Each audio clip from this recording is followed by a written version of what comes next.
முதல்வர் ஸ்டாலினின் அமலாக்கத்துறை சோதனையின் பயத்தில்தான் நிதி ஆயோக் கூட்டத்தில் பங்கேற்றிருக்கலாம் என நாம் தமிழர் கட்சியின் தலைமை ஒருங்கிணைப்பாளர் சீமான் சந்தேகம் தெரிவித்தார். நாம் தமிழர் கட்சி நிறுவனர் சீபா ஆதித்தனாரின் 44வது நினைவு நாளில் எழும்பூரில் அவரது சிலைக்கு நாம் தமிழர் கட்சியின் தலைமை ஒருங்கிணைப்பாளர் சீமான் மரியாதை செலுத்தினார். இதையடுத்து செய்தியாளர்களை சந்தித்த அவர், முதல்வர் ஸ்டாலினின் அமலாக்கத்துறை சோதனை பயத்தில்தான் நிதி ஆயோக் கூட்டத்தில் பங்கேற்றிருக்கலாம் என விமர்சித்தார்.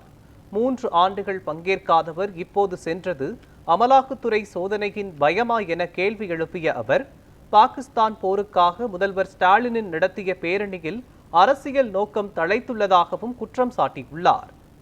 3 நிதி ஆயோக் அந்த கூட்டத்தை நிராகரிச்ச நீங்க இப்ப இந்த நிதி ஆயோக் கூட்டத்துக்கு ஏன் போறீங்கிற கேள்வி எல்லாருக்கும் எழுது. அதுக்கு விளக்கம் சொல்லியிருக்கணும், இந்த வாட்டி ஏன் போறீங்க அப்படின்னு.